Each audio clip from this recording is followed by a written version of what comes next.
বিয়ে হয়ে যাবে, এবার ইব্রাহিমকে ডাকতে বলে, ইব্রাহিম বিয়ে করবার তোমার কি আছে আমার মেয়ের দেওয়ার মতো? বলে আমার কিচ্ছু নাই, আমার বাড়ি নাই, আমার ঘর নেই, আমার কিচ্ছু বলতে কিচ্ছু নাই, আমার আছে ঈমান। জোরে জোরে চিল্লায় বলেন মারহাবা। বিয়ে করে কি খাওয়াইবে আল্লাহ জানে, কি পড়াবে আল্লাহ জানে। ইব্রাহিম নবী বলেন, আপনি যেহেতু আমার শ্বশুর হবেন, বিয়ে করার পর আপনার কাছে আমার একটা দাবি, আমি আপনার কাছে কিছু বকশিশ চাবো। সেই বকশিশটা হলো আপনার মেয়েকে আমার হাতে দিবেন, আমি আপনার মেয়েকে বিয়ে করব। আমাকে একটা বকশিশ দিবেন, বকশিশটা হলো আপনার মেয়ের মাপ করে একটা কাঠের বাক্স বানায় দিবেন, কারণ আমার বিবিকে আমি পর্দার মধ্যে রাখবো। জোরে জোরে চিল্লায় বলা যাবে না মারহাবা। আমার বিবির চেহারা যেন কেউ দেখে না, যেহেতু আপনার বিয়ে দিয়ে পর আপনার রাজ্যে আপনি আমার রাখবেন না। রাজা বললেন ঠিক আছে। কাঠের একটা বাক্স বানানো হলো, হাজেরাকে কাঠের বাক্সের মধ্যে ভরা হলো। সুবহানাল্লাহ বলেন না? আর একটু জোরে বলেন। কাঠের বাক্সের মধ্যে ভরা হলো। ইব্রাহিম আলাইহিস সালাম মাথার মধ্যে বিবিকে নিলেন, বিবিকে মাথার মধ্যে নিয়ে হাঁটা শুরু করলেন। কোথায় যাবে, কোথায় বাড়ি, কোথায় ঘর, পাগলের মতো পঙ্গপালের মতো ছুটতে লাগলেন। এদিকে দস্যু ডাকাত রাজা সাধনের লোকেরা, ওই দেশের পাশের রাজ্যের নাম হলো রাজা সাধন। নাম কি? রাজা সাধন। ইনি ছিল পিপাসিত নারী, পিপাসিত। প্রতিদিন একটা করে সুন্দরী নারী পান করত। পিশা ছিল তার জিনা, ব্যভিচার ছিল। যদি কোনো মন্ত্রী, কোনো উজির, কোন সুন্দরী নারী তার কাছে নিয়ে দিত, তাকে বিপুল পরিমাণ অর্থ করি তারা দিয়ে দিত। কারণ যত সুন্দরী মেয়ে তার কাছে নিয়ে দেওয়া যেত, ততই সে ভালো ভালো বকশিশ পেত। সারা রাত ভরে ঘুরে ঘুরে ভালো ভালো মেয়েগুলো ধরে ধরে তার কাছে নিয়ে যাওয়া হতো। ইব্রাহিম নবী তার বিবিকে মাথার মধ্যে নিয়ে, মাথায় করে তক্তার মধ্যে নিয়ে হাঁটতে লাগলেন। জোরে জোরে চিল্লায় বলেন মারহাবা। মারহাবা। ইব্রাহিম নবীর সামনে দেখা গেল পাহারাদারদের। পাহারাদার বলে, যুবক তোমার মাথায় কি? বলে কিছু না, আমার দুনিয়ার বড় সম্পদ, এই সম্পত্তি আমি মাথায় করে নিয়ে যাই। লোকজন বলে নিশ্চিত তুমি রাজ্য থেকে কিছু চুরি করে নিয়ে যাও বাক্সের মধ্যে। এবার বাক্সটা নিলেন, ইব্রাহিম আলাইহিস সালামকে ধরে বাক্সটা খুললেন। বাক্স খুলে দেখে বাক্সের মধ্যে পৃথিবীর শ্রেষ্ঠ সুন্দরী নারী ওই বাক্সের মধ্যে রয়েছে। জোরে জোরে বলেন আল্লাহু আকবার। আল্লাহু আকবার। প্রহরীদারা চিন্তা করে, এত সুন্দর নারী, এটা যদি রাজা সাধনের কাছে নিয়ে দিতে পারি, অনেক মূল্যবান টাকা পাবো, সম্পদ পাবো, সম্পদ সোনা দানা পাবো। ইব্রাহিম আলাইহিস সালামকে হাতের মধ্যে হ্যান্ডকাপ লাগায় নিয়ে গেলেন। হাজেরা সাহেব ওখানে নিয়ে গেলেন। মুসলমান হাজেরাকেও নিয়ে গেলেন। কোথায় নিয়ে গেলেন শুনে নেন মুসলমান, শুনে নেন। বিবিকেও নিয়ে গেলেন। এবার নিরাপদ। বন্ধুগণ শোনো, নিয়ে যখন গেলেন, নিয়ে যাওয়ার পর সুন্দরী বিবি দেখে পাগল হয়ে গেলেন, সুন্দরী মেয়ে দেখে পাগল হয়ে গেলেন। গভীর রাত্রে এবার বললেন, মুসলমান, কারে ইব্রাহিম আলাইহিস সালামকে জেলে পাঠায়া দিলেন। জেলের মধ্যে পাঠায়া দিলেন নারী পাচার করার কারণে। একটা কি করলেন, বিনা দোষে ইব্রাহিম আলাইহিস সালামের জেল হয়ে গেল। আর রাতের অন্ধকারে মহিলাকেও, হাজেরাকেও জেল দিয়ে দিলেন, বিবিকেও জেল দিয়ে দিলেন। জেল দেওয়ার পর গভীর মনোযোগ ইব্রাহিম আলাইহিস সালাম এক ঘরে, বিবি এক ঘরে। গভীর রাত্রি ইব্রাহিম আলাইহিস সালাম কান্দার বলে, আল্লাহ, আমি স্বামী হইয়া যদি আমার বিবির সতীত্ব রক্ষা না করতে পারি, কিয়ামতের ময়দানে আমি কি জবাব দিব? আল্লাহ, আমার বিবি আজকে যদি সতীত্ব নষ্ট হয়ে যায়, আমি জেলখানা থেকে তারে বাঁচাইতে পারলাম না। আল্লাহ, তুমি আমার দয়া করো। আমার আল্লাহ তাআলা ফেরেশতাদের কয়, দুটি ফুল নিয়ে যাও, জান্নাতি দুটি ফুল, একটা গোলাপ ফুল, একটা দিবা হাজরার হাতে, বিবির হাতে, একটা দিবা স্বামীর হাতে। যখন বিবির কথা মনে পড়ে যাবে, ইব্রাহিম আলাইহিস সালামের কাছে একটা ফুল আনলেন। আজকে আপনারা মোবাইল দেখে স্বামী স্ত্রী কত কথা কন, মোবাইলে ইতিহাস আজকে পড়ে নেন বাবা। জান্নাতি ফুলের মধ্যে ফুলের ইতিহাসটা ভালো করে জেনে নেন। জোরে বলেন আল্লাহু আকবার। আল্লাহু আকবার। দুটি ফুল দিলেন হাতের মধ্যে, ডাকতে বলেন, নবী ইব্রাহিম, যখন আপনার বিবির কথা মনে পড়বে, আপনি ফুলের দিকে তাকাইলে আপনার বিবিরে দেখতে পাবেন। আর বিবির কাছে আর একটা ফুল দিলেন, বলেন, বিবি ইব্রাহিমের বিবি শোনো, তোমার স্বামীর কথা যখন মনে পড়বে তুমিও ফুলের মধ্যে তাকাবা, সঙ্গে সঙ্গে তোমার স্বামীরে তুমি দেখতে পাবা। জোরে বলেন আল্লাহু আকবার। আল্লাহু আকবার। রাত নির্জন হয়ে গেল, ইব্রাহিম আলাইহিস সালাম বিবির কথা মনে পড়ে গেল। গভীর রাত্রে বিবির জন্য ফুলটার দিকে যখন তাকাইছে, তাকায় দেখে বিবি বসে আছে, নির্জনে বসে আছে। আর রাজা সাধন আস্তে আস্তে করে বিবির ঘরে প্রবেশ করতে গেছে। একটা চিৎকার মেরে দিয়ে বলে, আল্লাহ আমার বিবির ইজ্জত বাঁচাও। সঙ্গে সঙ্গে রাজা সাধন যখন ঘরের দরজায় গেছে, ঘরের দরজায় যখন গেছে, তখন যখন ধরবে তখন সঙ্গে সঙ্গে রাজা সাধন, ও মুসলমান শুনে নাও, তার সমস্ত দেহটা পা দুইটা পাথর হয়ে গেছে। জোরে জোরে চিল্লায়া বলা যাবে না আল্লাহু আকবার। পা দুটি পাথর হয়ে গেছে। খবর গেল উজির বেলায়, হুজুর তো পা দুটি অবাস। চলে গেলেন ইব্রাহিমের কাছে।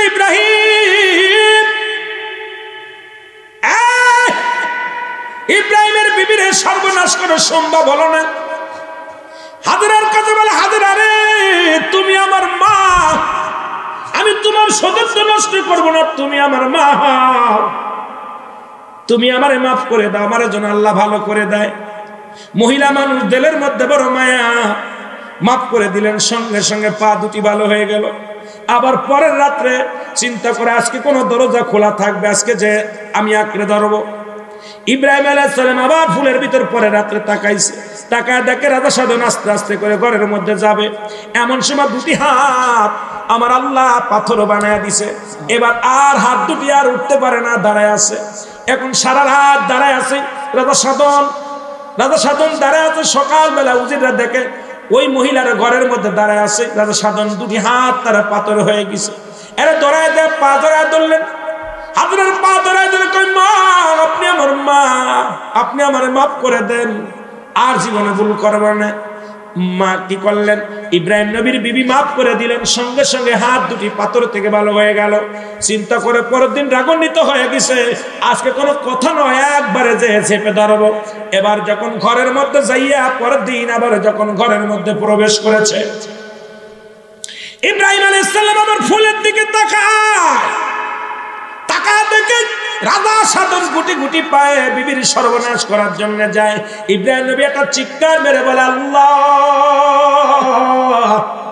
সঙ্গে সঙ্গে পুরো রাজা সাধন পুরো দেহটাই বড় পাথর হয়ে গেছে। জোরে বলেন মারহাবা।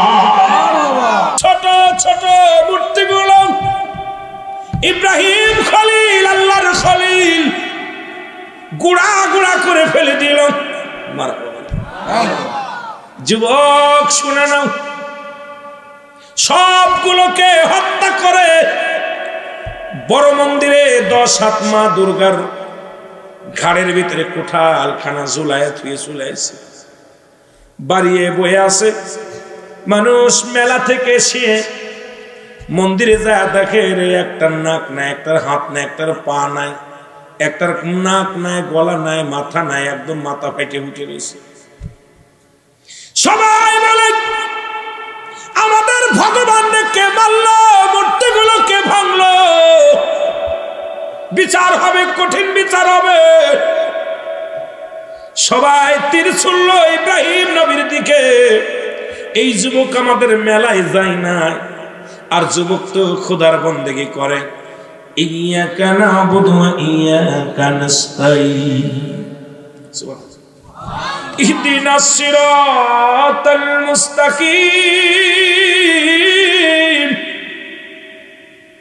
সরল সঠিকের পথে যুবক সমস্ত যুবকদের ডাকে। ইব্রাহিমের কাজ, এই কাজ অন্য কেউ করে নাই। ইব্রাহিম কয় ওনার খোদার বন্দেগী করো। আল্লাহ বলেন আল্লাহুস সামাদ লাম ইয়ালিদ ওয়া লাম ইউলাদ ওয়া লাম ইয়াকুল লাহু কুফুয়ান আহাদ। জোরে জোরে চিল্লায় বলা যাবে না আল্লাহু আকবার। আল্লাহু আকবার। এ যুবক, কেমন আল্লাহ বলে আমি আল্লাহ, আমার কোন দ্বিতীয় নাই। পৃথিবীর মধ্যে কারো জন্ম দিই নাই। আসমান জমিনের মধ্যে আমার সমতুল্য, আমার সমকক্ষ কেউ নাই। আস্তে করে কার কথা? আমার ভাইরা, আমার বন্ধুরা, আমার সমস্ত লোকজন চলে আসেন আজরের কাছে। আজর ইব্রাহিম খলিলুল্লাহর বাবার কাছে চলে আসলেন, এসে বলে, আজর নিশ্চিত এই প্রতিমাগুলো ভাঙছে তোমার ছেলে। এটা ইব্রাহিমের দ্বারা কাজ হয়েছে, ইব্রাহিম নবী, কারণ উনি সাক্ষী দেয় লা ইলাহা ইল্লাল্লাহ, নাই কোন ইলাহ আল্লাহ ছাড়া। ইব্রাহিম খলিলুল্লাহ, আমি ইব্রাহিম হলাম আল্লাহর খলিল, আমি হলাম ইব্রাহিম আমার আল্লাহর পয়গম্বর। সুতরাং ইব্রাহিম সে নিজেরে দাবি করে, নবী বলে দাবি করে, আল্লাহর পয়গম্বর বলে দাবি করে। আর আল্লাহ বলে, আল্লাহ একজন আছে, উনি কোন দেবতারে আল্লাহ মানে না। আস্তে, কোন মানুষকে দেবতা মানে না, কোন কাউকে মানে না। সুতরাং এই কাজটা করলে ইব্রাহিম নবী করেছে। জোরে জোরে বলেন আল্লাহু আকবার, আল্লাহু আকবার। ইব্রাহিম নবীর কাছে জিজ্ঞাসা, আজর বাবা ইব্রাহিম এই কাজটা কে করেছে? ইব্রাহিম নবীকে আমার কাছে জিজ্ঞাসা কেন? যারে পূজা করো, যারে মন্দিরে যাইয়া, যারে তোমরা এত ভালোবাসো, যার পক্ষে কান্দো, যারে খুদা বানাইয়া নিজ হাতে বানাইয়া নিজেই পূজা করো, তার কাছে যে জিগাও। আজর কয়, বাবা ইব্রাহিম রে কথা কইতে পারে না, আমাদের মন্দিরে কথা কইতে পারে না দেবতা গুলো, আর মানুষের বুঝতে বাকি না। ইব্রাহিম আলাইহিস সালাম এই কাজটা করেছে। নমরুদের কাছে নালিশ গেল, নমরুদের কাছে চলে গেল খবর। নমরুদ ক্ষিপ্ত হইয়া ডাকলেন ইব্রাহিমকে, ডাকলেন, ইব্রাহিম সত্য করে বলো এই কাজটা কে করেছে? বলে, বাচ্চা নমরুদ, আপনি দেশের প্রেসিডেন্ট, আপনার কাছে মিথ্যা বলবো না। এই কাজটা নিশ্চিত দেবতায় করেছে, বড় দেবতায় মা দুর্গা, ওই 10 হাতালা যে দেবতা, ওই তরির কাম। কারণ ওইটি মারামারি সবগুলো, এটা নাক ভাঙছে, ওটার হাত ভাঙছে, ওটার ডেনা ভাঙছে, ওরা গাল ভাঙছে। এই কাজটা বড় প্রতিমা করছে, দেখেন ওর হাতে কোটাল আছে, ওইটি এই কাজটা করছে নিশ্চিত করে। জিজ্ঞান জোরে জোরে চিল্লায় বলেন আল্লাহু আকবার। নমরুদ ক্ষিপ্ত হয়ে গেলেন। নমরুদ ক্ষিপ্ত হয়ে বলে, ইব্রাহিম তামাশা করো আমার সঙ্গে, দেবতা কি কথা বলতে পারেন? ইব্রাহিম নবী বলে, যদি কথাই না বলতে পারে তার পূজা করে লাভ কি? তাহলে পড়ে না লা ইলাহা ইল্লাল্লাহ ইব্রাহিম খলিলুল্লাহ। সুবহানাল্লাহ, সুবহানাল্লাহ, আরো জোরে সুবহানাল্লাহ। সবার আর বুঝতে বাকি রইল না, ইব্রাহিমই কাজটা করেছে। সবাইকে ডাক দিলেন, প্রহরীরা আসলেন, ইব্রাহিমের বিচার হবে। কেউ বলে ইব্রাহিমকে আগুনে পোড়ায় মারতে হবে, কেউ বলে ইব্রাহিমের শুলে চড়াইতে হবে, কেউ বলে ইব্রাহিমকে এমন একটা শাস্তি দিবে মানুষজন দেখে শিক্ষা নিয়ে নেয়, কেউ বলে ইব্রাহিমকে যন্ত্রণা দেয় শাস্তি দেওয়া লাগবে, কেউ বলে ইব্রাহিমকে কতল করা লাগবে, কেউ বলে ইব্রাহিমের যাবজ্জীবন জেল দেওয়া লাগবে। সবার মাস্টার ইবলিস একটা মুরব্বী সেজে চলে আসলেন, একদম দরবেশ সেজে এসে বলে, বাদশা নমরুদ, আমি একটা বুড়া মানুষ, আপনার কাছে একটা কথা বলি। বলে, কি কথা? আপনারা সবাই গবেষণা করেছেন, সবাই চিন্তা করেছেন ইব্রাহিম নবীকে কিভাবে মারা যায়। আমার একটা বুদ্ধি আছে, সেই বুদ্ধিটা হলো বিশাল একটা আগুনের কুণ্ড বানান, আর এই কুণ্ডুর মধ্যে ইব্রাহিম নবীকে চিরতরে বিদায় করে দেন। জোরে জোরে চিল্লায়া বলা যাবে না আল্লাহু আকবার, আল্লাহু আকবার। ইবলিসের কথা অনুযায়ী নমরুদ বললেন, তোমরা খড়ির ব্যবস্থা করো। মহল্লার মানুষগুলো বিশাল বিশাল একটা আগুনের কুণ্ড বানাইলেন, খড়ি আনলেন, খড়ি জ্বালানো হলো। ইব্রাহিম নবীকে ফেলানোর জন্য একটা গেট তৈরি করা হলো। এই গেটের মধ্যে নিয়ে ইব্রাহিম নবীকে ফেলে দিবে।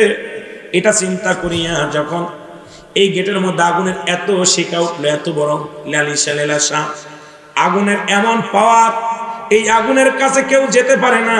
ইব্রাহিম নবীকে ফেলানো তো দূরের কথা, আগুনের আশপাশে যারা যায় আগুনের তাপে ভিতরে সামনে আর আগাইতে পারেন, ইব্রাহিম নবীকে কেমনে ফেলাইবে? মাস্টার ইবলিস চিন্তা করলে এটা বিরাট একটা উপায়, এখন কি করা যায়? উনি আবার সেই দরবেশের সুরত ধরে চলে আসলেন। নমরুদকে কয়, বাদশা নমরুদ, আমি একটা পরামর্শ দিই, ইব্রাহিমকে ফেলানোর জন্য একটা চরক কল বানান, এই চরক কলে বান্ধিয়া ইব্রাহিমকে ফেলে দেন। এবার চরক কল বানানো হলো, এই চরক কলে ইব্রাহিমকে বাঁধা হলো, বাঁধিয়া তার উপরে ফেলে দেওয়ার জন্য কি করলেন, তৈরি হলেন। কিন্তু চরক কল উঁচু হয় না, শত শত যুবকেরা ধরেন, ইব্রাহিম আলাইহিস সালাম কিছু করতে পারে না। অসংখ্য আল্লাহর ফেরেশতারা ইব্রাহিম আলাইহিস সালামের সাহায্যের জন্য হাত বাড়ায়া দিয়েছে। জোরে জোরে চিল্লায়া বলা যাবে না সুবহানাল্লাহ? এ দুনিয়ার মুসলমান,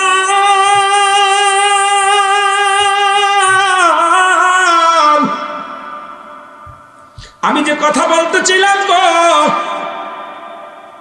ইব্রাহিম নবীর চরক কল উঁচু হয় না, কেউ উঁচু করতে পারে না।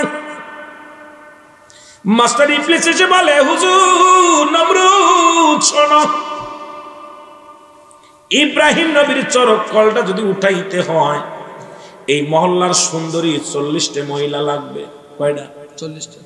40টা নারী, 40টা নর নারী লাগবে, 40টা যুবক লাগবে, 40টা যুবতী লাগবে। ইব্রাহিম নবীর চরক কলের চারিপাশে উলঙ্গ জিনা ব্যভিচার করলে ইব্রাহিম নবীর চরক কলটা উঠে যাবে। জোরে জোরে চিল্লায় বলেন নাউজুবিল্লাহ, নাউজুবিল্লাহ। আজকে বাংলার জমিনে রহমত উঠে গেছে। বাংলার অধিকাংশ ঘরের মধ্যে জিনা। ঢাকা শহরে বড় বড় বিল্ডিং এর মধ্যে শুধু জিনা জিনা। শায়েস্তাগঞ্জে বড় বড় বিল্ডিং এর মধ্যে জিনা, হবিগঞ্জে বিল্ডিং এর মধ্যে জিনা। যেখানে জিনা হয় সেখানে আল্লাহর রহমত উঠে যায়, ফেরেশতারা চলে যায়, গজব নেমে আসে। জোরে জোরে বলেন ঠিক কি না? উলঙ্গয়ে যখন জিনা শুরু হয়ে গেল, ফেরেশতারা ওখান থেকে ময়দান ত্যাগ করলেন। ইব্রাহিম নবীর চরক কলটা উঁচু হয়ে আগুনের মধ্যে ফেলে দিলেন। জোরে বলেন আল্লাহু আকবার। আগুনের মধ্যে ফেলা পর ফেরেশতারা ডাকতে বলে, ইব্রাহিম তুমি হুকুম দাও, আমরা আগুন লিভা দিব। ইব্রাহিম নবী কয়, এটা কার হুকুম? এটা কি আল্লাহ বলছে? বলে না, আমরা বলতেছি আমরা আগুন লিভা দিব। ইব্রাহিম কয়, না না না, তোমরা কাজে লাগবে না, তোমাদের অপেক্ষা করো। বাতাস বলে, ইব্রাহিম আমি আগুন বাতাস দিয়ে লিভা দিব। ইব্রাহিম কয়, না না, আমার আগুন আল্লাহ দেখবে। আল্লাহ দেখে কি না? পানি বলে, ইব্রাহিম রে, আমরা মেঘ হইয়া জমিনের মধ্যে পানি নেমে যায়, তোমার আগুনটা শীতল করে দিব। ইব্রাহিম কয়, না না, আমার আল্লাহ কি আমি ইব্রাহিমকে দেখে না? যখনই বিপদে পড়বেন সাহায্য চাবেন কার? আল্লাহ। জোরে বলেন আল্লাহ। আল্লাহর সাহায্য চাবেন। এরা দুইটা প্রাণী অনুমতি ছাড়া দৌড়ে আসলো। একটা হলো ব্যাঙ, আর একটা হলো কাকলাস। ব্যাঙ এসে বলে, আল্লাহ তোমার নবী ইব্রাহিমের আগুন আমি লিভা দিব। ব্যাঙ এই পার থেকে প্রস্রাব করে ওপারে চলে যায়, এই পাশ থেকে প্রস্রাব করে ও পাশে চলে যায়। দেখবেন বাড়ির মধ্যে কোনে ব্যাঙ আছে, গা পোড়া। ঘরের মধ্যে অনেক ব্যাঙ দেখছেন না, গায়ের মধ্যে ঠুসকা পড়া বসন্ত রোগের মতো, দেখছেন নি? হে মুসলমান, আল্লাহ কয়, ব্যাঙ রে, ইব্রাহিম নবীর আগুন যখন ঠান্ডা হয়ে গেল, আমার আল্লাহ কয়, ব্যাঙ ও ব্যাঙ, ব্যাঙ আল্লাহ তোমার ইব্রাহিম নবীর আগুন আমি প্রস্রাব করে লিবায় দিছি। সুবহানাল্লাহ। কোন দুই আগুন কি প্রস্রাবে লেবে? আল্লাহ কয়, যাও, তুই আমার বন্ধুর খাতিরে সাহায্যের জন্য আগায় আসছিস, কিয়ামত পর্যন্ত তোদের প্রস্রাব আমি পবিত্র করে দিলাম। সুবহানাল্লাহ। কিয়ামত পর্যন্ত ব্যাঙের প্রস্রাব পবিত্র। আর একটা হলো কাকলা, তার জিহ্বা নাই, গাছের মধ্যে বসে টুকটুক করে আর কয় রক্ত খায়। আপনাদের এলাকায় আছে কি না? দেখলেই মারতে চায়। কাকলাস কাল্লা তোমার বন্ধুর ওই আগুন আমি ফুদে লিবাইয়া দিছি। সুবহানাল্লাহ। এই জন্য আমার জিহ্বাটা পুড়ে গেছে। আল্লাহ কয় কাকলাস কিয়ামত পর্যন্ত তোর খাবারের চিন্তা করা লাগবে না, ওই গাছের মধ্যে বইয়া শুধু শ্বাস নিবি, তোর পেট ভরে যাবে। জোরে জোরে চিল্লা বলা যাবে না মারহাবা। আমার ভাইরা, আমার বন্ধুরা, আমার দিলের কান্ডা লাগা শুনলো। ইব্রাহিম নবী ওর মধ্যে রইলেন। এরা ইব্রাহিম নমরুদ উচ্চ জায়গা উঠে থাকে, ইব্রাহিম ভিতরে চেয়ারের মধ্যে বসে আছে। জান্নাতি খাবার গুলো, জান্নাতি নিয়ামত গুলো, ইব্রাহিম নবীর পাশে অসংখ্য ফেরেশতারা বসে আছে। নমরুদ তো ক্ষিপ্ত হয়ে গেলেন। এবার নমরুদ দূর থেকে তার সৈন্যদের বললেন, তোমরা পাথর নিক্ষেপ করো, আগুনের মধ্যে পাথর মারো, কারণ তো মরে নাই। দেখো জান্নাতি ফল, জান্নাতি নিয়ামত, আগুনের মধ্যে জান্নাতি বাগান বানায় নিছে, ফুলের বাগিচা। জোরে জোরে পাথর গুলো মারলেন। এই পাথর গুলো আল্লাহ সাফ করে দিলেন, যেমনি ভাবে আপনারা সাফ করেছেন। সব পাথর গুলো ইব্রাহিম নবীর মাথার উপরে সাদ হয়ে গেলেন। ইব্রাহিম নবীর এই দৃশ্য যখন শুনতে পাইলেন, নমরুদের বড় মেয়ে, নমরুদের বড় মেয়ে উপরে উঠে দেখে রে, ওই আগুনের মধ্যে ফুলের বাগিচা, অসংখ্য ফুল, অসংখ্য নিয়ামত। মেয়ে ডাক দে বলে, আব্বা, যেহেতু আপনি আগুনে পুড়াইলেন, আগুনে তার গায়ের পশম করে না, সেহেতু আপনি ইব্রাহিমের কথা মেনে নেন, কালেমা পড়ে মুসলমান হয়ে যান, ইব্রাহিমের দলে চলে যান। নমরুদের মেয়ে বলে, আব্বা জান, যেহেতু আপনি তারে পুড়াইতে পারেন না, তার খোদার শক্তি বেশি, আপনার শক্তি কম, তার খোদার শক্তি বেশি, আপনার শক্তি নাই, আপনি পড়ে নেন লা ইলাহা ইল্লাল্লাহু ইব্রাহিম খলিলুল্লাহ। জোরে জোরে চিল্লা বলা যাবে না মারহাবা। ইব্রাহিম আলাইহিস সালাম চলে গেলেন। এ মুসলমান শুনে নাও, কোথায় চলে গেলেন? মিশর দেশে চলে গেলেন। মিশরে যাইয়া ইব্রাহিম আলাইহিস সালাম ওখানে একজনের কাছে চলে গেলেন, কর্মচারী হয়ে গেলেন একজনের মুসলমান। মিশরের যিনি প্রেসিডেন্ট, যিনি বাদশা, উনার দায়িত্বে চলে গেলেন ইব্রাহিম আলাইহিস সালাম। উনার বাড়ি কর্মচারী। মিশরের রানীরা, ও মুসলমান শুনে নাও, ওখানে পথের মধ্যে ইব্রাহিম আলাইহিস সালাম পথে পথে খায়, পথে পথে ঘুমায়। ওই রাজার দরবারে আশেপাশে ঘোরাঘুরি করে আর কষ্ট করে, অনেক কষ্ট করে।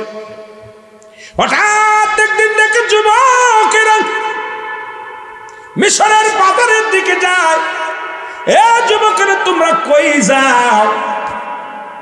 এই দেশের প্রেসিডেন্ট, তার কন্যার বিয়ে হবে, জামাই পছন্দ করবে, আমরা বাজারে যাই। উজিরের মেয়ে, উজিরের ছেলে, মন্ত্রীর ছেলে, কারণ প্রধানমন্ত্রীর মেয়ে বিয়ে পড়বে, যদি জামাই পছন্দ করা হবে, আজকের বাজারে যার গলায় সাইরা মালা দিবে, সে তার স্ত্রী স্বামী হয়ে যাবে। জোরে জোরে চিল্লা বলা যাবে না মারহাবা। সবাই বলে, হাজিরা রে, তুমি এত লক্ষ লক্ষ যুবক, মন্ত্রীর ছেলে, এমপির ছেলে, কত মন্ত্রী, বাড়িওয়ালার গাড়িওয়ালার ছেলেরা ঘোরাঘুরি করে, কারুর গলায় তুমি মালা দিলা না, অবশেষে এক পাগলের গলায় মালা দিল।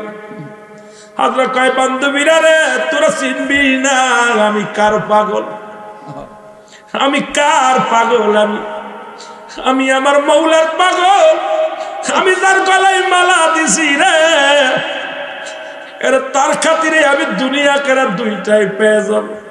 এরে আমি আজির আকাশকে সাধারণ কোন মানুষের গলায় মালা দিই না, তোরা দেখছিস পাগল, আমি আমি দেখছি জান্নাতি যুবক, এই জামানার মহাতাপস, জোরে জোরে চিল্লা বলা যাবে না মারহাবা।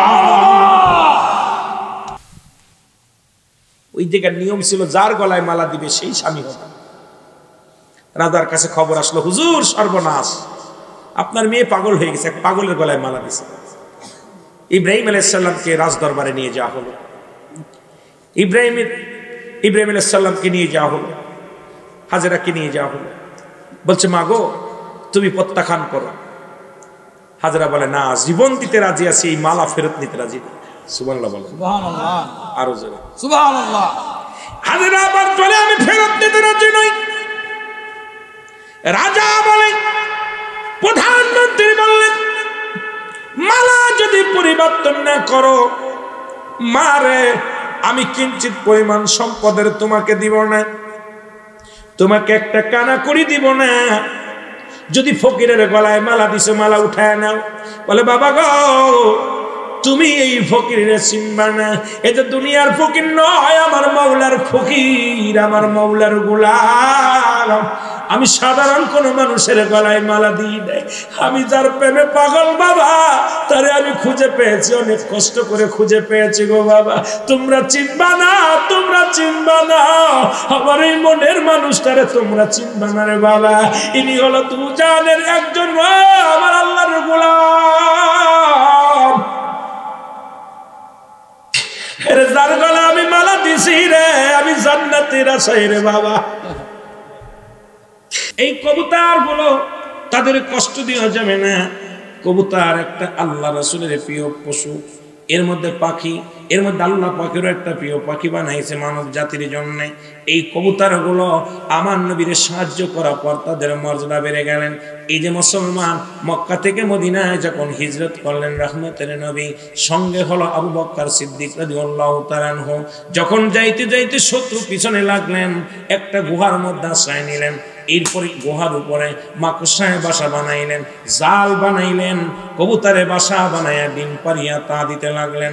এমন সময় শত্রু পক্ষ যখন দেখলেন এই গুহার মধ্যে কোনো মানুষ প্রবেশ করতে পারে না, কারণ যদি গুহার মধ্যে কোনো মানুষ প্রবেশ করত তাহলে নিশ্চিত এই ডালগুলো ছিঁড়ে যেত, কবুতর বসে থাকতে পারতো না, ডিম ভেঙে যেত। সুতরাং এই গুহার মধ্যে কোনো মানুষ যেতে পারে না। ও আমার ভাইয়েরা, আমার বন্ধুরা, আমার গুহা থেকে যখন শত্রুপক্ষ চলে গেলেন, নবীজি বাইর হয়ে গেলেন, আমার আল্লাহ ডাক দে বলে, কবুতর রে, আজকে আমার হাবিবকে তুমি রক্ষা করার জন্য, সহযোগিতা করার জন্য তুমি অগ্রসর হয়েছ রে কবুতর। কবুতর, তুমি একটা কাজ করো, সেই কাজটা কি শুনে নাও, কারণ আমার বন্ধুরা আমি ঋণী বানাইব না, তুমি কি চাও বলো। কবুতর বলে, আল্লাহ তোমার বন্ধুরা আমি সাহায্য করেছি, এটা আমার জীবনের বড় পা, সুতরাং আর কিছু চাই না রে আমার আল্লাহ। আমার আল্লাহ, আমারে তুমি ঋণী বানাইও না। আমার বন্ধু, আপনার বন্ধু, আমার নবী রাহমাতুল লিল আলামিন, কুল কায়নাতের নবী রাহমাতুল লিল আলামিনের উপকারে আসতে পেরে আমার জীবন ধন্য। আমার আল্লাহ বলে, কবুতর রে শুনে নাও, আমার বন্ধুরে কারোর কাছে ঋণী রাখবো না। কিয়ামত পর্যন্ত তোমার বাসা পৃথিবীর মধ্যে তোমার নিজে বানানো লাগবে না, তোমার বাসাটা মানুষ বানাবে, তুমি শুধু আরাম করবা।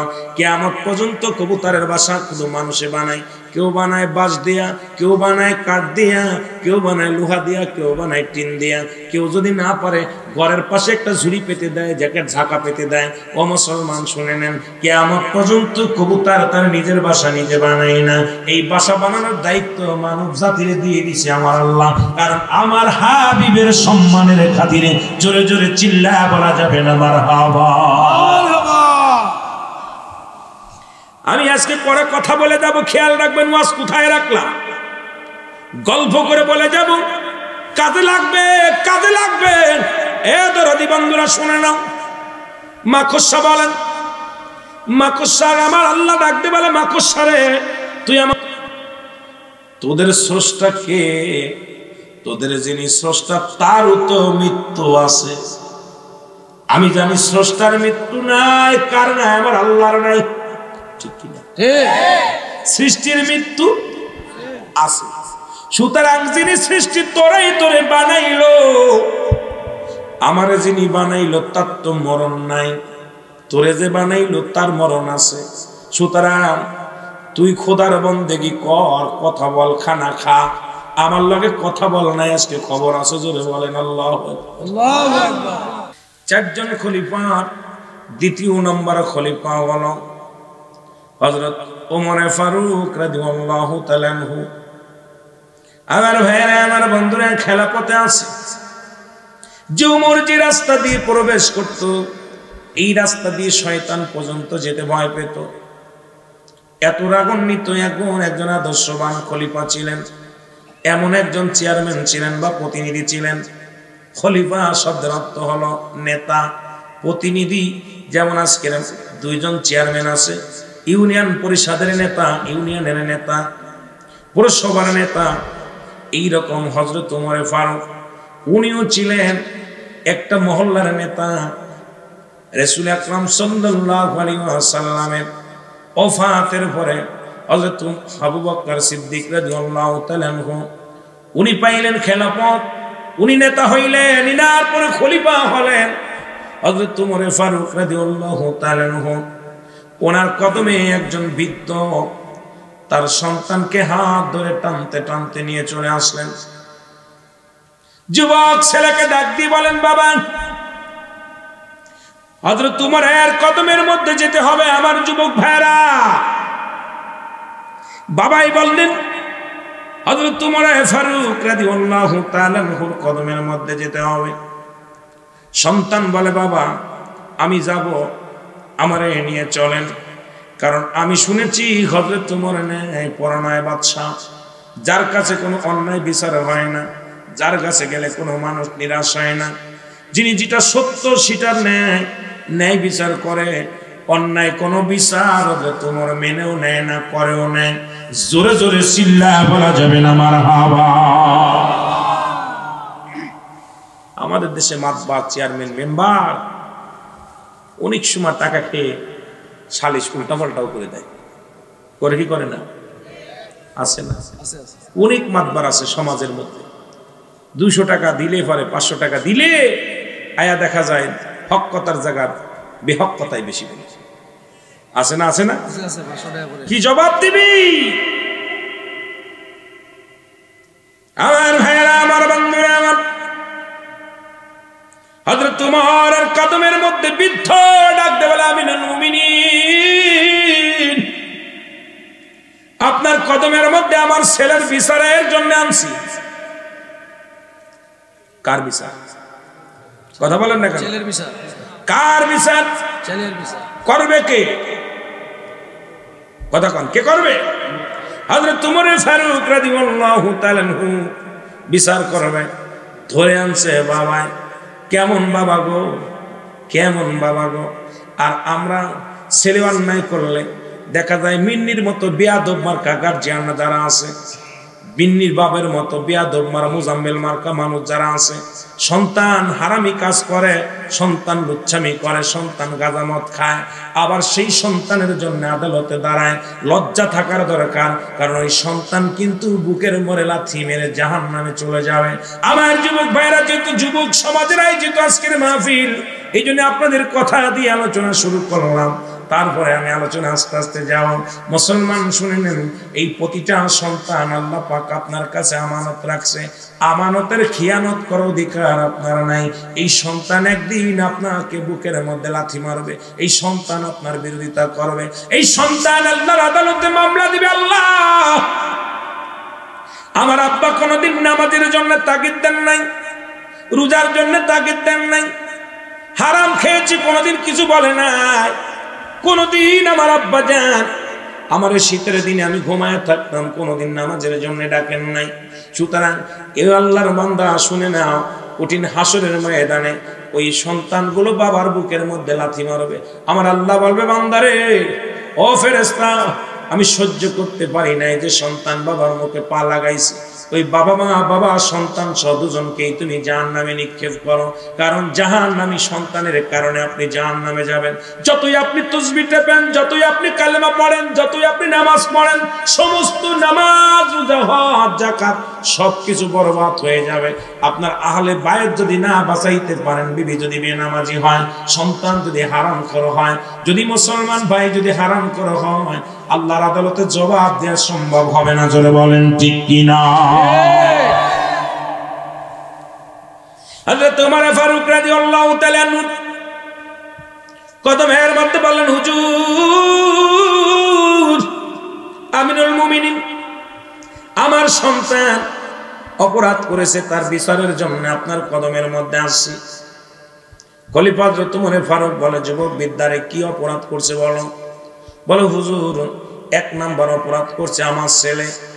আমার ছেলে 1 নাম্বার অপরাধ করছে, সে দুনিয়ার মধ্যে 1 নাম্বার মানুষ হত্যা করছে। মানুষ হত্যা করা মহাপাপ। কোনো জীবকে মারা যাবে না, কারণ জীবকে মারা যাবে না, তার ভিতরে 5 শ্রেণী জীব, 5 শ্রেণী পশু পাখি আমার আল্লাহ দরবারে দোয়া করলে পৃথিবীর মধ্যে কবুল হয়ে যায়, আমার আল্লাহ তাআলা কবুল করে নেন। আবার এই 5 শ্রেণী প্রাণীগুলো যদি আপনার জন্য বড় দোয়া করে, সঙ্গে সঙ্গে আপনার লেগে যায়। আর এই 5 শ্রেণী পশুর বড় দোয়া যারা পেয়েছে, সংসারের মধ্যে অশান্তি লেগে গেছে, ভাইয়ে ভাইয়ে মিল নাই, সংসারের মধ্যে মিল নাই, স্বামী স্ত্রী মিল নাই, অভাব আর অভাব, চাকরি বাকরি নাই, ব্যবসায় উন্নতি নাই, এই 5 শ্রেণী প্রাণীর গুলো নবীজি বলছে, আমার নবীজি বলে গেছেন, শুনে নেন। বিধান হলো ইসলামের বিধান শোনেন, নবী সুলাইমান আলাইহিস সালামের বিধান শোনেন। এই 5 শ্রেণী 5 প্রকার পশুর বর দোয়া নেওয়া যাবে না। 5 শ্রেণী পশুর বিনা কারণে তাদের হত্যা করা যাবে না, তাদের কষ্ট দেওয়া যাবে না। একটু জোরে জোরে চিল্লায়া বলা যাবে না আল্লাহু আকবার। আল্লাহু আকবার। ওয়াজ কোথায় রাখলাম, কোন জায়গা যায় মনে রাখবেন, ভুলে গেলে লস। আমার ভাইয়েরা, আমার বন্ধুরা, আমার এ মুসলমান, এই 5 শ্রেণী পশুর মধ্যে 1 নাম্বার হলো কবুতর। আল্লাহু আকবার। কবুতর চেনেন? ইব্রাহিম আলাইহিস সালামকে আমি রাজি, ইব্রাহিম আলাইহিস সালামকে পুরো রাজ্যটা দান করে দিলেন রাজা সাধন। রাজা সাধন যখন মন্ত্রিত্ব দিয়ে দিলেন, ইব্রাহিম আলাইহিস সালাম হয়ে গেলেন ওই দেশের প্রেসিডেন্ট। জোরে জোরে চিল্লা বলা যাবে না মারহাবা। কি হয়ে গেল? প্রেসিডেন্ট হয়ে গেল। আমার ভাইরা, বন্ধুরা আমার, এরপরে ওনার তো ঘরে সংসার করতে লাগলেন। ওনার দাসী ছিলেন, কে ছিলেন? হাজেরা, সাইরা। সাইরা বিবি ছিল ওই রাজা সাধনের। কোনো কোনো কিতাবে আছে ওনার বিবি ওই রাজা সাধনের মেয়ে ছিল, আবার কেউ কেউ বলছে কাজের দাসী মেয়ে ছিল। এ কি করলেন, আবার বিবি সন্তানাদি না হওয়ার কারণে ওই বিবির সঙ্গে বিবাহ দিলেন। হাজেরা নিজে বিয়ে দিলেন হযরত ইব্রাহিম আলাইহিস সালামের কাছে। এর থেকে আসলো ইসমাইল আলাইহিস সালাম। ইসমাইল আলাইহিস সালামকে বনবাসে দিলেন। অনেক ইতিহাস অধিকার যেতে পারবো না, শুধু এইটুকু রাখলাম যে নিজের বিবিকে রক্ষার্থে, বিবিকে ইজ্জত রক্ষার্থে ইব্রাহিম আলাইহিস সালাম যে ভূমিকা পালন করেছিল, আমরা যারা যুবক আছি আমাদের বিবিদের সতীত্ব রক্ষার্থে আজ থেকে আমরা কঠোরভাবে বিবিদেরকে পর্দায় রাখবো। জোরে বলেন ঠিক কিনা? আরো জোরে বলেন ঠিক কিনা? আমার দেশে শুধু জিনা ব্যভিচার চলতেছে। আমরা যুবক ভাইরা আমাদের বিবিদের হক আদায় করতে পারি না, স্ত্রীদের হক আদায় করতে পারতেছি না। আপনার বিবি যদি এর কারণে কোনো জিনা ব্যভিচার করে, এর জন্য দায়ী থাকবেন আপনার। এই জন্য আমি আপনাদেরকে বলবো যে জিনা ব্যভিচার বন্ধ করতে হলে বিবিদেরকে কঠোর পর্দায় রাখতে হবে। এত বড় পর্দায় থেকেও কিন্তু তাদের কি করতে পারে নাই। ভাইয়ের আমার, ইজ্জত রক্ষা করতে অনেক কষ্ট হয়েছে। সুতরাং আপনাদেরকে আমি বলবো যে আপনারাও ওই নারীর সতীত্ব রক্ষার্থে আপনাদের অগ্রসর হতে হবে। যেন বলেন ঠিক কিনা? একটু মহব্বতের সঙ্গে দুরূদ শরীফ পড়েন। আল্লাহুম্মা সাল্লি আলা সাইয়্যিদিনা আমার আল্লাহ কয়, আমি এক। সিজদা করবো কার? আল্লাহ। পূজা করবো কার? বন্দেগী করবো কার? জিন্দেগি কার? সব কিছু কার? আল্লাহ। আল্লাহ। আল্লাহ বলে আর কেউ নেই আসমান জমিনের ভিতরে আমার সমতুল্য, আমার সমকক্ষ কেউ নাই। আমি কারো জন্ম দিই নাই, কারো থেকে জন্ম নেই নাই। তাহলে আল্লাহ যেহেতু জন্ম দেয় নাই, তারা তো মানার কোনো মাসেই যায় না। আল্লাহর কোনো ছেলে মেয়ে আছে? কথা কয় না। পরিবার পরিজন তাহলে কারে মানবে? কথা বলেন কারে? জোরে কন না কারে? কষ্ট হয়নি? আসতে কন কেন? কারে মানবেন? বাপ মইরা গেলে ছেলের বাইরে বড় বাইরে মানে গার্জিয়ান, বড় ভাই মারা গেলে মেজো বাইরে গার্জিয়ান মানে। তাহলে আমার আল্লাহ তো মরণ নাই, দ্বিতীয় কারো মানার প্রয়োজন নাই। যেন বলেন ঠিক কিনা? দ্বিতীয় কারো মানার প্রয়োজন নাই। যেন বলেন ঠিক কিনা? মানবো কার? আল্লাহ। একটু মহব্বতের সঙ্গে দুরূদ শরীফ পড়েন। আল্লাহুম্মা সাল্লি আলা সাইয়্যিদিনা জোরে জোরে মাওলানা মুহাম্মদ। আওয়াজ নাই, সব ক্ষুধা লাগছে, তাবারক এসে গেছে। এ কি খাবার? খিচুড়ি? তাই তো সামান্য মিষ্টি জাতীয় ওটা বুঝি না রে ভাই, বালা করে হইতে নি আলুয়া আমাদের খিচুড়ি বলি তো, নাইলে তাবারক। আপনাদের খাবার এসে গেছে, ভয় নাই, আমিও খাই নাই, সব একসাথে খাবো, যাই খাই। মাঝে মাঝে একটু চা খাইতেছি আপনাদের তুইয়া, কি খান? কষ্ট পান একটু গলাটারে পরিষ্কার করার জন্য কষ্ট হয় ভাই, অনেক দূর থেকে আসছি, এই জন্য মাঝে মাঝে একটু চা, এটাও তাও বেয়াদবি হয়ে যায়, ওয়াজের ভিতরে এটাও ডিস্টার্ব হয়। যখন আলোচনা করতে যাই তখন চিন্তা করি কোন পাশে কোন ফিলিস চলে যায়, ভেজাল। আর আমি যে আলোচনা এখন টান দিছি এইটা নিয়ে যুবকদের ওয়াজ করতে গেলে আজকে রাত শেষ, তবু দেখা যাক রাত ভরি আলোচনা শুনবেন তো? সারা রাত? সারা রাত কেটা রাজি আছেন? সবাই আল্লাহু আকবার, ইয়া রাসূলুল্লাহ। অনেক অনেক অনেক ভালো লাগছে আপনার এলাকার মানুষগুলো। আরে ভাই, ওয়াজ বড় জিনিস না, জান্নাতের বাগানে যত পর্যন্ত বসে থাকবো গুনাহ লেখা হবে না, ঠিক কি না? কিসের বাগান? রিয়াজুল জান্নাহ, বেহেশতের বাগান। আপনি এখানে যদি মরণ হয়ে যায়, আল্লাহর কাছে বলতে পারেন, আল্লাহ আমারে তুমি নিয়ে আইছো, আমি তো জান্নাতের বাগান, আল উলামা ইকরাম বলছে জান্নাতের বাগান, আমরা তো জানি না, এটা বলে বসে তুমি আমার জান্নাত দাও। হয়তো এই খাতির আল্লাহ নাজাত দিতে পারে, জোরে বলেন ঠিক কিনা? সারা রাত ওয়াজ করবো না, ভয় নাই, সারা রাত আলোচনা করবো না, ভয় নাই। তবু যে আপনাদের ঈমান আছে, আল্লাহ ওই অল্প সময়ের জন্য যেন সারা রাতের সওয়াব আল্লাহ লিখে দেয়, জোরে বলেন আমিন। অনেকে চিন্তা করছে হাত উঠাইলাম, হুজুর যদি সারা রাত কষে তাহলে তো বিপদের শেষ নাই। হুজুরে খুশি করার জন্য না, আল্লাহকে খুশি করার জন্য, জোরে বলেন ঠিক কিনা? রে আজ না হয় কাল তুমি যাইবা কবরে, মরার পরে দেখবে চেয়ে গো, হায় হায় মরার পরে তোমার সবই রইল পরে, মরার পরে আজরাইল নিয়ে যাবে জান, রুহটা থাকবে পড়ে, দেহটা খাবে মাটিতে, হাড্ডি খাবে মাটিতে, তোমার দেহ খাবে পোকেতে, তোমার সম্পদ খাবে লোকে, যেটা বলেন ঠিক কিনা?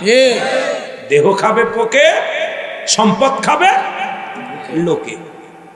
ও ভাই, এই দেহটা বানাইলেন, দেহটা খাবে পোকে, আর যত সম্পত্তি গড়ে তুলছেন এটা খাবে কে? মানুষই খাবে। কোন দিন? একদিন তো শেষ হবে, কুল্লুমান আলাইহা ফান, সব শেষ করে দিবে কে? আল্লাহ। আওয়াজ জোর নাই, কে করে দিবে? আল্লাহ। হ্যাঁ, কে করে দিবে? আল্লাহ। এরে আজ না হয় কাল তুমি যাইবা কবরে, মরার পরে দেখবে চেয়ে গো, তোমার সবই রইল।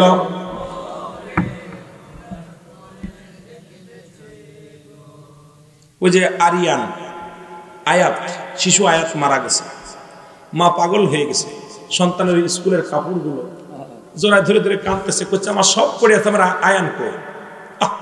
বাবাই বলতেছে আমি কিচ্ছু চাই না, আমার আয়ানকে ফিরে দাও। আমি যেদিকে তাকাইতেছি আমার ছেলের খেলার টেবিল, পড়ার টেবিল, খেলনা, বই, কাপড় সব আছে, আমার শিশু আয়ান নাই, সব আছে, আমি আজকে শান্তি নাই। মা তো পাগল হয়ে গেছে, এই যার ধরতে আয়ান, মাটি ধরতে আমার আয়ান। ও বাবা, এইরকম তো সব পড়ে থাকবে, কাপড়টা, এই মোবাইলটাও যদি ইচ্ছা করেন 2-4-50 বছর রাখতে পারবেন, কিন্তু আপনার গ্যারান্টি নেই, আছে গ্যারান্টি নেই। এই কাপটা কাঁচের কাপ, এটাও যদি মন চায় কয়েক যুগ রাখতে পারবেন, কিন্তু আপনার গ্যারান্টি নেই, এখন 1 সেকেন্ডের গ্যারান্টি নেই, জোরে বলেন ঠিক কিনা? ঠিক তুমি দেখবা সবই চেয়ে পরে দেখবে তুমি চেয়ে ওরে আজ না হয় কাল তুমি যাইবা কবরে মরার পরে দেখবা চেয়ে গো তোমার সবই রইল মরার পরে দাদাই গেছে বাবাই গেছে কেউ না আইলো ফিরে তোমার একদিন যাইতে হবে গো ভাইজান তোমার একদিন যাইতে হবে দাদাই গেছে বাবাই গেছে কেউ আইলো না ফিরে কোনদিন যেন যাইতে হবে রে আমার অন্ধকার কবরে কোনদিন যেন যাইতে হবে আজ না হয় কাল তুমি যাইবা কবরে মরার পরে দেখবা চাইয়ে গো তোমার সবই রইল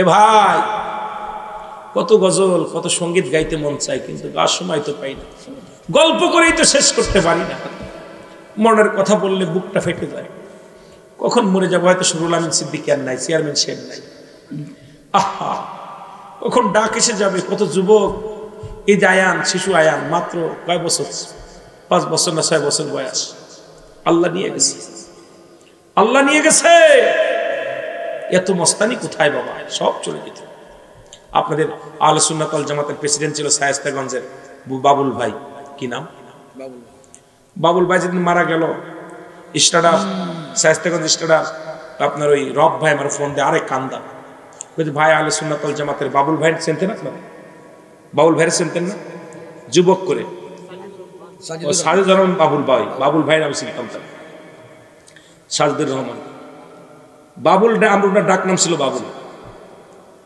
উনি মারা গেলেন আপনাদের মতো যুবক ওই যে আমার চেয়ারম্যান সাহেব বসে ঠিক ওই দেখতে শুনতে রামেলি ছিল আমি একদিন রাত্রেবেলা আমার সাথে দেখা করবে একদিন ফোন দিছে আমি তখন আউসকান্দি মাহফিল উনি 12টার সময় বসে আছে শায়েস্তাগঞ্জে 2টা 2:30 বাজে বসে রয়েছে আমি দেখি একটা চাদর গায়ে দিয়ে বসে আছে আমি বলছি ভাইজান আপনি বসে আছেন এখন বেরুল আমিন ভাই আমি তো কথা দিছি আমি সুন্নি মানুষ আমি আলেমদেরকে ভালোবাসি আমি আপনার দেখা করার জন্য বসে আছি যদি আমি চলে যেতাম আমি এত শীত কনকনে শীতের মধ্যে বসে আছি উনি গত বছর মারা গেছেন আমাকে ফোন দিয়ে রব ভাই ক্ষমা করে কাঁদতেছে ভাই আমাদের একটা নক্ষত্র হারাই গেছে যে ব্যক্তি রাসূলের প্রেমের জন্য সংগ্রাম করেছে ওই চেয়ারম্যানের মতো সামনে বসতো কয়েকটা মাহফিলে আমার বসছে ওইরকম সামনে বসে পাশে বসতে যায় পাশে বসতে সামনে বসতো একবার পাশে বসে আবার ভাই সামনে যে আপনার চেহারা দেখি আমি কালো মানুষ কি দেখবেন ওই ভাইজান আমি আলেমরা যখন কথা বলে আমি তো আপনাদের দেখি না আমি কোরআন হাদিসের কথাগুলো বললে ওইগুলো আমি চোখ দিয়া দেখি গাল দেয়া শুনি কান দিয়ে শুনি আমি গাল দিয়ে নাড়াখাচাড়া করি না আমার তো আল্লাহ আলেম বানাই নাই আমি সম্মান করি আলেমদের আল্লাহ দুনিয়া থেকে চলে গেছে আল্লাহ তাকে যেন নাজাত দান করে জোরে বলুন আমিন আরো জোরে বলুন আমিন নমরুদ এত জোরে এক ধমক দিলেন মেয়েকে মেয়ে আর কোনো কথা বললেন না মারার হুমকি দিলেন মেয়ে আস্তে আস্তে যাইয়া ওই যে দরজা ছিল সে দরজার মধ্যে প্রবেশ করে ইব্রাহিম নবীর কাছে চলে গেছে সুবহানাল্লাহ ইব্রাহিম নবীর কাছে যায় বলে হে ইব্রাহিম তোমার যে খুদার কালেমা পড়ার কারণে তোমার গায়ে আগুন লাগে নাই সেই খুদার কালেমা আমার পড়ায় দাও ইব্রাহিম আলাইহিস সালাম নমরুদের বড় মেয়েকে কালেমা পড়ায় দিয়েছে সুবহানাল্লাহ আরো জোরে আরো জোরে আরো জোরে নমরুদ এই ঘটনা নমরুদ শুনতে পারছে আমার মেয়েও নাকি ইব্রাহিমের অনুভুক্ত হয়ে গেছে তখন ইব্রাহিমের মেয়ে নমরুদের মেয়েকে মারা ষড়যন্ত্র করলেন লোকজন দিয়া মারা ষড়যন্ত্র করলেন এরপরে ইব্রাহিমকে মারবে তো মারতে মারতে পানোর ভিতর বসে আছে ইব্রাহিম তো চারিপাশে আগুন জ্বলতেছে মাঝখানে ফুলের বাগিচা সুবহানাল্লাহ এদিকে আগুন লিমাইতে পারে না ওর কাছেও যাইতে পারে না এরপরে মেয়েটাকে মারার ষড়যন্ত্র করলেন ইব্রাহিম নবীর কাছে গোপনে যায় বললেন বড় মেয়ে যে হুজুর আপনার কালেমা পড়ার কারণে আপনার অনুগত্য আপনার খুদার প্রতি ভক্তি শ্রদ্ধা করার কারণে আমার আব্বাজান আমাকে হত্যা করার পায়তারা করছে আমার আল্লাহ বলে হে ইব্রাহিম এখান থেকে ফেরেশতা দিয়ে তোমাকে অন্য রাষ্ট্রে নিয়ে যাওয়া হবে সুবহানাল্লাহ সুবহানাল্লাহ আরো জোরে সুবহানাল্লাহ ইব্রাহিম আলাইহিস সালাম ওখান থেকে বাইরে হয়ে চলে গেলেন কিন্তু মার মেয়েটাকে ষড়যন্ত্র থেকে বাঁচাই দিলেন ইব্রাহিম আলাইহিস সালাম আস্তে আস্তে করে চলে গেলেন। জোরে বলেন মারহাবা। আরো জোরে বলেন, আরো জোরে বলেন। এই দৃশ্য দেখলেন অসংখ্য ইহুদিরা, অসংখ্য কাফের বেঈমানেরা। ইব্রাহিম আলাইহিস সালামের এই দৃশ্য দেখে মধুর কালেমা পড়ে মুসলমান হয়েছে। জোরে বলেন সুবহানাল্লাহ। আর একটু জোরে বলেন না সুবহানাল্লাহ। আজকে ছাত্র যুব সমাজ এদের আদর্শ দেখে অনেক যুবক এদের দলে আসবে। জোরে বলেন ঠিক কিনা? পাগল যারা, আল্লাহর পাগল যারা, ওরা চিন্তা করবে না ওই যুবকরা পারলে আমরা পারবো না কেন? ও ছাত্র হইয়া যদি জান্নাতের বাগানে শরীক হতে পারে, আমরা কেন পারবো না? জোরে বলেন ঠিক কিনা? এই জন্য ইব্রাহিমের মতো কিছু যুবক এখানে আছে। সুবহানাল্লাহ বলেন না? আরো জোরে বলেন সুবহানাল্লাহ। এই যুবক দ্বারা ইসলাম প্রচার হবে। জোরে বলেন ঠিক কিনা? হাজেরা বিবি নাম কি? হাজেরা। রাজার মেয়ের নাম কি? হাজেরা। ও যুবকেরা শোন ভালো করে, আজকে হাজেরা জামাই পছন্দ করবে। ইব্রাহিম আলাইহিস সালাম কয় আমিও যাব। সুবহানাল্লাহ বলেন। আমিও যাব যদি পছন্দ হয়। ইব্রাহিম আলাইহিস সালামের গায়ে পোশাক নাই, যুবক মানুষ ওই আগুনের ভিতর থেকে বাইরে হইয়া পথে পথে ঘোরে, পাগলের মতো আল্লাহ জিকির করে, আল্লাহর গোলামি করে। যুবক নেতা বাজারে চলে গেলেন। বাজারে সব ছেলেরা, যুবক, বড় বড় টাকাওয়ালা বাড়িওয়ালা ছেলেরা সব দাঁড়ায় দাঁড়ায় আছে লাইনে। হাজেরা আজকে যার গলায় মালা দিবে সে স্বামী হবে, আর এই রাজ্যের প্রধান হবে। রাজার কন্যাকে বিয়ে করার পর রাজা তারে রাজমহল লিখে দিবে। এই লোভে সমস্ত মন্ত্রীর ছেলেরা সব জামা কাপড় গায়ে দিয়া, হীরা, একদম হীরা মুক্তা লাগাইয়া সব যুবক চলে গেছে। ইব্রাহিম আলাইহিস সালাম এক পাশে দাঁড়ায় আছে। সুবহানাল্লাহ বলেন। হাজেরা তার বন্ধুদেরকে নিয়ে, বান্ধবীদেরকে নিয়ে পুরো বাজার ঘুরে। সখীরা বলে, বান্ধবীরে তোর কপালে স্বামী জুটবে না, এত লক্ষ লক্ষ ছেলে দাঁড়ায় আছে, কারুর গলায় মালা দিলি না, তাহলে তোর কপালে বুঝি স্বামী নাই? হাজেরা কয়, আজকে আমি যাকে মালা দিব রে, তাকে আমি পেতেছি না, তাকে আমি পেতেছি না, কারণ আমি ঘ্রাণ পেয়েছি, তার চেহারা এখনো পাই নাই। সুবহানাল্লাহ। আমি ঘ্রাণ পেয়েছি, আমি যাকে স্বামী রূপে পাবো, যাকে আমি স্বামী হিসেবে কবুল করব, সেই লোকটার ঘ্রাণ আমার নাকে আসছে, কিন্তু আমি তাকে পাই না। ফুলের মালা নিয়ে বান্ধবীদেরকে নিয়ে ঘুরতে ঘুরতে যায়া যায়া, অনেক লম্বা ইতিহাস তো বাবা, না আলী এটুকু শেষ না করতে বলে দিকে যেতে পারতেছি না, বড় বিপদ। চলে গেলেন কোথায়? যে দেখি ইব্রাহিম আলাইহিস সালাম খালি গায়ে, পাগল, মাথার চুলগুলো এলোমেলো, হাতের নখগুলো বড় বড়, একদম পাগল মানুষ প্রত্যেক জায়গায় বসে দাঁড়ায় আছে। হাজেরা যাইয়া ফুলের মালাটা সঙ্গে সঙ্গে হযরত ইব্রাহিম আলাইহিস সালামের গলার ভিতর লাগাই দিয়েছে। জোরে বলেন না সুবহানাল্লাহ। আরো জোরে। সবাই রব উঠে গেল, রাজার মেয়ে পাগল হয়ে গেছে, পাগলের গলায় মালা দিছে, পাগলের গলায় মালা দিছে, পুরো দেহটা পাথর হয়ে গেছে। সারা রাত হাঁটতে পারে না, চলতে পারে না। মাফ চেতেছে, হাজেরারে আমারে মাফ করে দাও, আমার স্বামীকে যদি মুক্ত করে দাও তাহলে তোমাকে মাফ করতে পারো। আমার স্বামীকে তোমার 3 দিন মা 2 দিন মাফ করেছে, আজকে কোনো মাফ নাই, আমার স্বামীকে জেলখানা থেকে মুক্তি দিতে হবে। কয় তোমার স্বামীকে মুক্তি দিলাম, আমাকে বাঁচাও। স্বামীকে মুক্তি দিলেন। এবার ওকেও কয়, এবার আমাকে মাফ করে মুক্তি দিতে হবে, আমাকে মাফ করে দিতে হবে। এরপরে মাফ করে দিলেন। ইব্রাহিম আলাইহিস সালাম বিবিকে নিয়ে রওনা দিছে, চলে আসতেছে। অনেক ইতিহাস। রাজা সাধন বলে, দাঁড়াও, আমার তোমাকে মাফ করতে পারি, তোমাকে ছাড়বো না, মাফ করতে পারি তোমাকে, একটা শর্ত আছে। শর্তটা হলো, আমি রাজা সাধন জীবনে পরাজয় মানি নাই, জীবনে অনেক নারী বিভাসিত, আমি অনেক নারীর সর্বনাশ করেছি, তোমার গায়ে আমি টাচ করতে পারি নাই, মাগো আজ থেকে তোমাকে মাফ করতে পারি, আমার এই রাজ্য আমি তোমাকে লিখে দিব। ইব্রাহিম আলাইহিস সালাম যদি আমার রাজ্যের দায়িত্ব নেয়, এই দেশের প্রধান হবে ইব্রাহিম আলাইহিস সালাম, তাহলে আমি তাহলে কি করব? আমি তাহলে তোমাদেরকে মাফ করব, না হলে আমি তোমাদের জেল থেকে ছাড়বো না।